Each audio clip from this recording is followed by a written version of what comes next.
Picking up from our discussion on symbols and cognitive assumptions, let's dive into a question that might seem simple but is actually quite profound. What does and mean? Think about it. Every single moment of our lives is a whirlwind of activity. We're seeing, hearing, tasting, touching, thinking. And we're not just passively receiving. We're feeling things happy, angry, scared, confused, maybe even incredibly focused or utterly lost in thought. It's this constant stream of internal and external events. Amidst all this flux, there's this persistent feeling, this sense of an I, something that seems to be experiencing all this. But here's the kicker. This I feels both incredibly familiar and yet strangely elusive, like trying to catch smoke. This brings us right to the heart of the matter, a real head scratcher. On one hand, if you just look closely at your own experience, what do you see? Constant change. Everything is always shifting, morphing, depending on the situation you're in. You are never just existing in a vacuum. You are always situated, always in a context, always part of a world. There doesn't seem to be anything solid, objective, or independent within this experience that we can point to and say, aha, that's the real me. Yet, on the other hand, most of us walk around pretty convinced we have a stable identity. We have our personality quirks, our memories, our plans for the future, our expectations. It all feels like it flows together into one coherent viewpoint, one center from which we observe everything else. So, the big puzzle is, how can we possibly feel like this stable, independent observe if there isn't actually some solid, unchanging self doing the observing? It's like claiming you have a fixed anchor point in a raging ocean. Now, this isn't some brand new philosophical headache. Turns out, pretty much every reflective tradition throughout human history has bumped into this same wall. Philosophy, science, psychoanalysis, religion, meditation, they all in their own ways challenge the idea of a simple fixed independent self. Think back to David Hume, way back in the day. He famously said when he introspected, all he found were perceptions, feelings of heat or cold, light or shade, love or hatred. Never a distinct thinking thing called himself, just perceptions. This tension between what we experience and what we intuitively believe is the driving force behind much of what we'll explore. Interestingly, many traditions, East and West, tend to sidestep this contradiction. Some just ignore it. Hume gave up and played backgammon. Sartre talked about being condemned to believe in the self.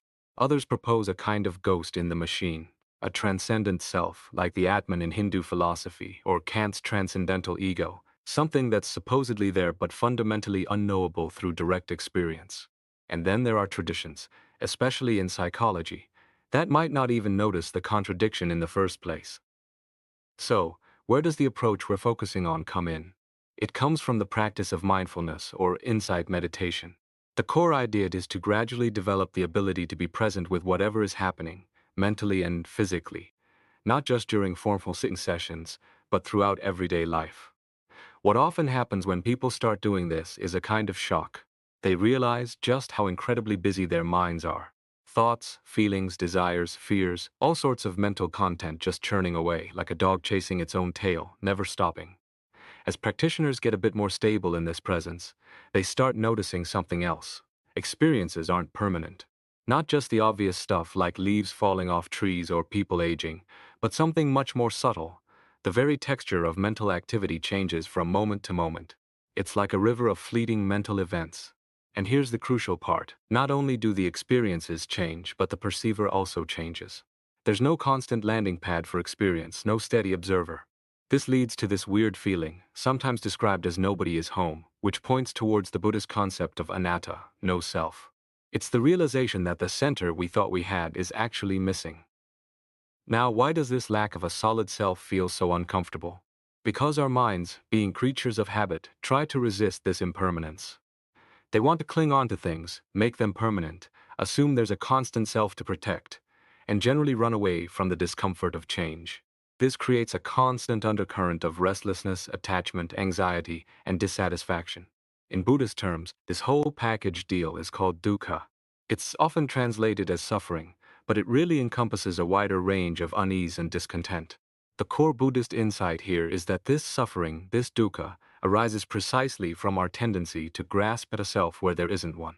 When meditators start catching glimpses of these three fundamental characteristics of existence: impermanence, no self, and suffering, and connect it to the idea that suffering stems from clinging to a self, it gives them a real motivation to keep digging deeper. They start asking really probing questions. How does this moment arise? What conditions are needed? What's the nature of my reactions to it? And critically, where exactly is this experiencing I located?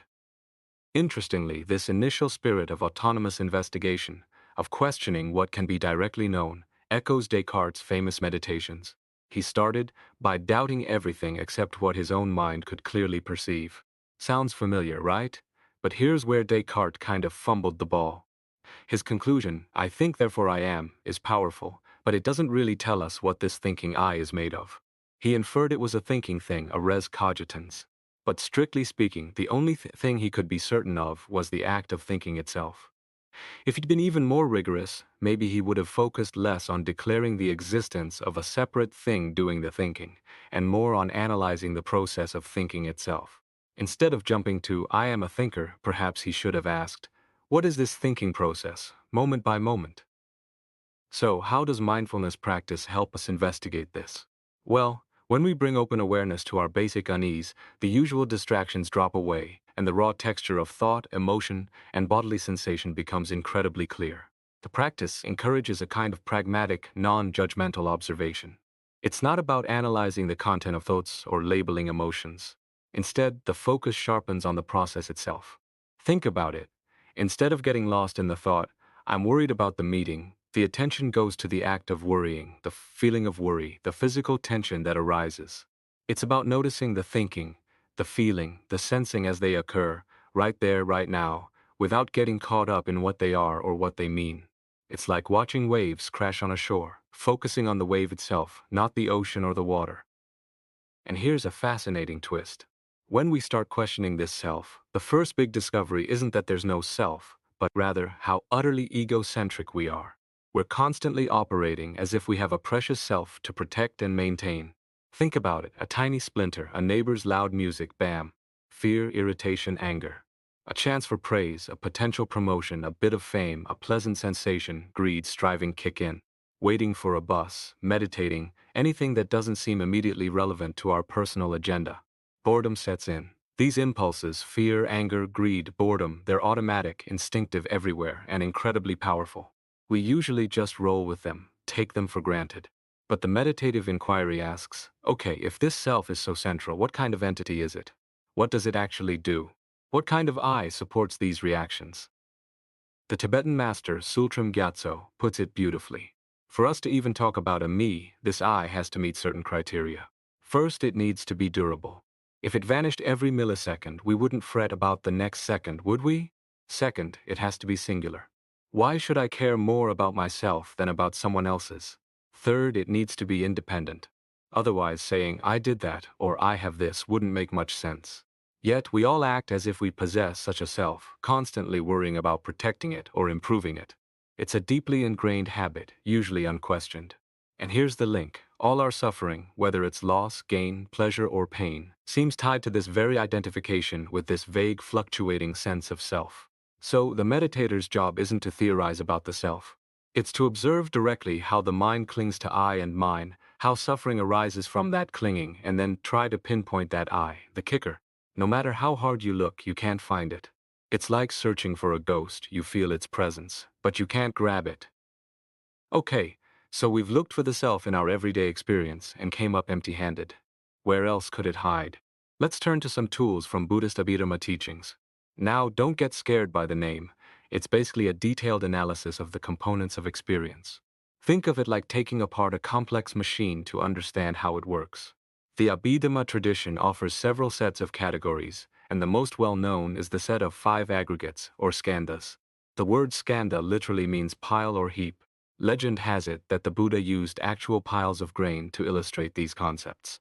These 5 aggregates are meant to be descriptive tools, not rigid ontological definitions like Aristotle's categories. The idea is to use them as a framework to examine the arising of the sense of self. Can we find anything in these 5 heaps that corresponds to our deeply felt belief in a real, existing self? Let's take a closer look at each one. First up, form, rupa. This aggregate covers the physical aspect, our body and the physical environment we interact with. Specifically, it refers to the 6 sense organs and their corresponding objects. So the eye and visible things, the ear and sounds, the nose and smells, the tongue and tastes, the body and tactile sensations, and importantly, the mind and mental objects like thoughts. Notice, when we say sense organ here, we're not just talking about the eyeball or the ear canal. We mean the entire physical mechanism involved in perception. And the mind and thoughts are treated as a sense organ and its object, because that's how they appear in experience. We perceive our thoughts with our mind, just like we see a tree with our eyes. Already, just by framing it this way, we're moving beyond that old Cartesian picture of a disembodied mind bumping into pre-existing matter. Our encounter with the physical world is already understood as situated and embodied, much like Merleau-Ponty described. So, could our physical body be the self? Think about it. How much do we value our body and possessions? How fiercely do we react when they're threatened? How much effort do we put into taking care of ourselves? Emotionally, we treat our body like it's us. Intellectually, maybe we do too. Our moods and circumstances change, but the body seems relatively stable, a fixed point from which we perceive the world. But hold on, does losing a finger mean you lose your identity? Probably not. And our bodies are constantly changing, cell by cell. Philosophers love this one, the ship of Theseus paradox. If you replace all the planks on a ship, one by one, is it still the same ship? Depends on how you define sameness. The key issue is ownership. We say I have a body, not I am a body. Who owns the trillions of bacteria living inside us? Do they belong to us? And consider the sci-fi trope. If your mind could be transferred into a completely new body, would you still feel the cue? Most likely yes. This strongly suggests the self isn't just the physical vessel. Next, let's look at feeling or sensation Vedana. This refers to the emotional tone color of any experience, pleasant, unpleasant, or neutral. Think about how much we focus on our feelings. We're constantly seeking pleasure and trying to avoid pain. And when feelings are intense, we tend to identify with them. I am happy, I am sad, I am angry. But here's the rub. Feelings are notoriously impermanent. They flicker and change from moment to moment. Anyone who's practiced mindfulness knows this intimately. Nobody says feelings are the self. So, if feelings affect us, if they shape our reactions, but they aren't us, then who or what are they affecting? This leads us to the next aggregate. Aggregate number 3 is perception, discrimination, or impulse samnya. This is about the very first moment we recognize something as distinct, coupled with an immediate impulse to act towards it. Think about seeing a snake. Instantly you recognize it as a snake, and an impulse to jump back or scream arises. The text mentions 3 root impulses, or kleshas: passion, desire towards what we like, aggression, fury towards what we dislike, and illusion, ignorance towards what seems neutral but is actually relevant to ourself.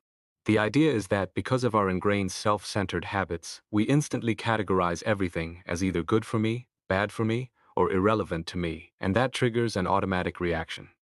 These 3 basic impulses are often called the 3 poisons because they lead us down paths that ultimately reinforce our clinging to the self. But again, who is this self that is being protected or pursued? Moving on to aggregate 4, mental formations or disposition samskara. This is where we find our habitual patterns, our tendencies, our ingrained ways of thinking, feeling, perceiving, and acting. Think confidence, greed, laziness, anxiety, optimism, pessimism, the stuff that makes up our personality. This is territory familiar to cognitive science and personality psychology. Now our self definitely plays a role here. If someone criticizes our behavior or praises our personality, we understand it as referring to ourself. Our emotional reactions confirm we take this aggregate as part of us. But here's the paradox again. Normally we don't identify our habits with our core self. Our habits can change dramatically over time, yet we still feel like the same person, maintaining a sense of continuity. Where does this feeling of continuity come from? Unless there's something underlying these changes that feels like a constant self. Finally, we arrive at aggregate 5, consciousness vijnana. This is the last one, and it contains the other 4. It's the mental factor that accompanies all the rest. Technically, it's the experience that arises from the contact between a sense organ and its object, along with the associated feeling, impulse, and disposition. The key thing about consciousness here is that it always involves this dualistic structure. There's an experiencer, an experienced object, and a relationship between them. Some schools of Abhidharma, like Tibetan Buddhism, analyze consciousness further. They say each moment of consciousness depends on various mental factors present at that exact moment, like the fingers and hand working together.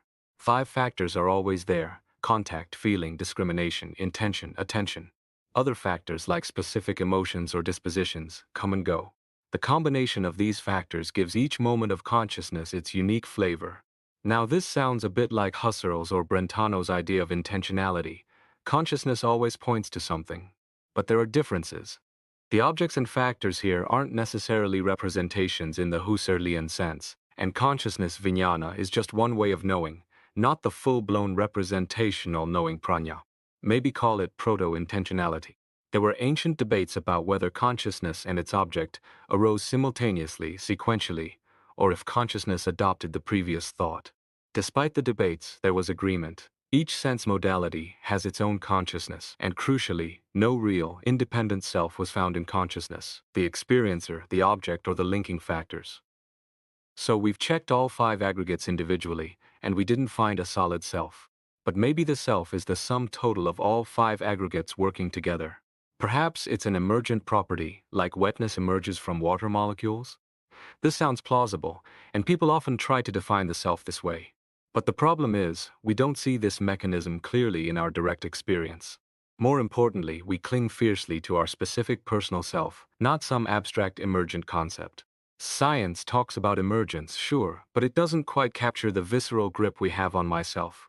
Alternatively, maybe the self is radically different from the aggregates. This is where Kant comes in. He saw the problem too. Experience itself seems to flow, changing constantly. So, he argued, there must be something underlying it, a transcendental apperception, a pure, original, unchanging consciousness that enables all experience. Brilliant analysis, but it pushes the self into a realm that's unknowable and impersonal. It doesn't feel like myself. How can something so different be the basis of my experience? How can it be affected by anything if it's supposed to be absolute? It seems like a dead end. So, we've looked for the self in the aggregates, and it's like trying to catch water in your hands. Nothing substantial. Could the aggregates somehow combine to create the self? Maybe it's an emergent property. The idea sounds appealing, especially with all the buzz about emergent properties in complex systems today. But the mechanism isn't obvious in our direct experience. And more importantly, we don't cling to some abstract concept of an emergent self. We cling to our specific personal self. Kant tried another route. If we can't find the self in experience, let's posit a transcendental self, a pure, unchanging consciousness that exists before and enables all experience. He called it the transcendental unity of apperception. Again, brilliant but problematic. This self is pure, original, unchanging, while we feel impure, transient, and deeply affected by experience. How can such a radically different entity be the foundation of my experience? It feels like a disconnect. It's like saying the foundation of a house is a distant star. It enables gravity, but it's not part of the house itself. Let's visualize this difference. Figure 4.1 shows the starting point for both views, the undeniable momentaneity of experience. Both sides agree on this. But then they diverge. Figure 4.2 represents the Kantian move. To solve the puzzle of why we feel a continuous self amidst this flux, he posits a hidden, unchanging transcendental consciousness as the underlying foundation. It's like saying there's a solid bedrock beneath the waves. Figure 4.3, however, shows the approach of mindfulness and insight meditation. Here, instead of positing a hidden foundation, the focus remains on the enigma of the momentary experience itself. The idea is that the tendency to cling to a self might arise within each fleeting moment of experience. It's not about finding a solid base underneath. It's about understanding the process of clinging within the process of experience. It keeps the mystery alive and investigates it directly. At this point, you might be thinking, okay, the self isn't a solid thing. It's just the flow of experience. A process, not a substance. So what? Fair question. But remember, we're looking for something that matches our emotional convictions, our reactions. Do we feel like a flowing river? Not really. We feel like a solid entity experiencing the flow. And calling it a flow still implies a continuous stream, which hints at our underlying desire to grasp something solid. When we analyze this flow closely, we find discontinuous moments. Just redefining the self intellectually, maybe using fancy logical techniques, doesn't really address our deep-seated reactions and tendencies. The goal here isn't to craft a definition that makes us feel comfortable or intellectually satisfied. It's to develop a direct experiential understanding of our actual situation, right here, right now. As Sultram Gyatso points out, Buddhism doesn't demand you accept or reject the idea of a self. It observes that when we look at how we suffer and react, it looks as if we believe in a durable, singular, independent self. But a closer look reveals that the aggregates are empty of such a self. Now, a modern reader, especially one steeped in science, might interject, "Hold on, what about the brain?" Our culture often sends questions about mind and consciousness straight to the brain. If the brain functions continuously and coherently, maybe the mind does too? This is more of a psychological attitude than a philosophical proof, but it's a common refrain. So, can we have a dialogue here? Can neuroscience shed light on this question of momentaneity? Let's clarify. We're not asking neuroscience to validate our subjective experience. That would be scientific imperialism. Instead, we're interested in what neuroscience actually says about the timing and segmentation of perceptual and cognitive processes. Does the brain's operation align with the description of experience as discontinuous moments? Let's see what the evidence suggests. Neuroscience has a literature dealing with what's called perceptual framing. One key phenomenon studied here is how our brain segments the continuous flow of sensory input. A classic example is apparent motion. Flash two lights very quickly, say less than a tenth of a second apart, and they look simultaneous. Increase the interval slightly, and they seem to jump rapidly towards each other. Make it even longer, and they look clearly sequential. Now, here's a clever experiment. Researchers measured the dominant alpha rhythm in a subject's visual cortex, around 0.1 seconds. They then used this brain rhythm to control when lights flashed.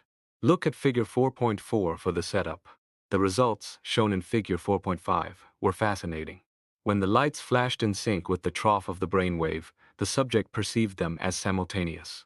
But when flashed at the peak of the wave, they perceived apparent motion. The actual time between the lights didn't change. Only their timing relative to the brain's natural rhythm did.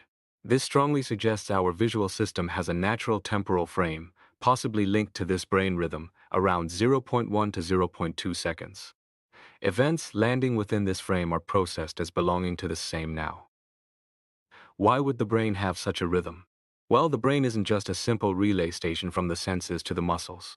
It's a massively interconnected network with strong reciprocal connections.